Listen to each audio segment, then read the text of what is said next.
aquí ens coneixem, no sé si el coneixeu, és director de cinema, ha guanyat 2 Conxes d'Or al Festival de Sant Sebastià, que sí, aquí 2? Sí, sí, sí, 2. però no... És un artista audiovisual, ens coneixem des de que teníem 12 anys. De fet, érem confidents d'adolescència, ens vam explicar coses que no venen al cas, algunes. Dormíem i roncàvem junts. Total, una altra Una persona. forma de no silenci. Una persona per mi un referent en el món de la creativitat, un referent espectacular. Sé que ell ha indagat artísticament en el tema del silenci i li volíem demanar també aquests 5 minuts, a veure què ens explica. Tu Perfecte, doncs mateix. moltes gràcies. Per mi en Jordi és algú molt especial. Durant els anys que hem conviscut, durant els anys que no ens hem vist i ara que ens tornem a veure. I pensava que, per començar, en el cinema i en l'audiovisual en general, segurament el més subversiu que existeix avui en dia és el silenci i l'absència d'imatge. Per tant, pensava que podia estar bé, ja que el silenci hem assumit tots que farem aquest oxímoron, eliminar la meva imatge i, com a mínim, tenim l'absència d'imatge com una mena d'analogia amb el silenci. I us pensava començar ensenyant-vos una peça que vaig filmar fa uns anys, que té relació, és com una continuació d'aquests versos del Màrius Torres que deia el Quim, escoltar el silenci de quan la música comença, per recordar que sense silenci no hi ha música. La música comença a partir del silenci i en tota música forçosament hi ha silenci. Hi ha una frase que em sembla especialment encertada d'en Robert Bresson, aquest cineasta mític, té un llibre d'aforismes en el qual diu que el cinema sonor inventa el silenci. És a dir, el silenci no pot existir en el cinema mut. Només quan hi ha so, quan apareix el cinema sonor, a partir del 1929, existeix un silenci en el cinema. Doncs intentaré compartir pantalla, aviam si me'n surto, per posar-vos aquesta petita peça. Comparteixo pantalla. Sí? S'està compartint el desordre del meu escriptori. Sí, sí, Us sí. poso la música. No, ara... Esteu sentint la música? No, no? Sí, sí, sí, Iñaki, sí. Així llavors la sentiu amb cascos, perfecte. Perquè ara faré un exercici de sincronització en viu amb la imatge.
Bé, fins aquí.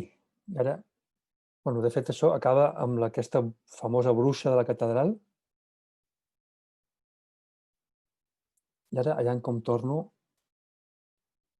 al zoom normal. A veure, déjame. Perfecte. La meva idea al filmar aquestes imatges era d'alguna forma intentar filmar lo invisible. És a dir, se suposa que la música és invisible, però deixa rastres, deixa traces en els rostres.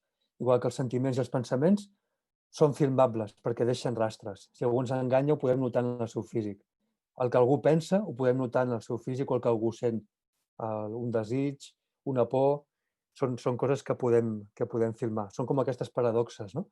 Llavors em portava a preguntar quina mena de silenci també és el que esteu buscant.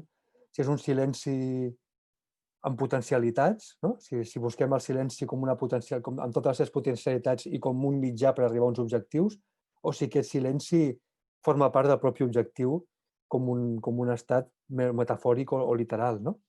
Em volia plantejar també recordar com el silenci sempre és relatiu i mai no és absolut, i podríem parlar de diferents silencis en funció de quina sigui la nostra cultura i el llindar al que estiguem acostumats, no?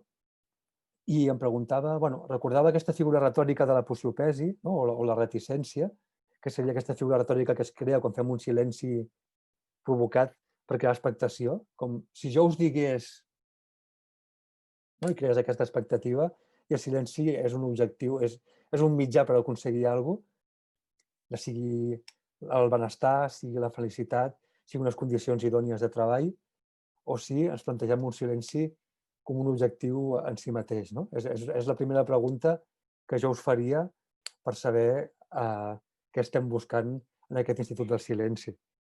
I per part meva, com deien els poetes, com deien Wittgenstein, l'imperatiu del silenci o All the Rest is Silence, em callo. Moltes gràcies, Iñaki. Gràcies a vosaltres. Edgar.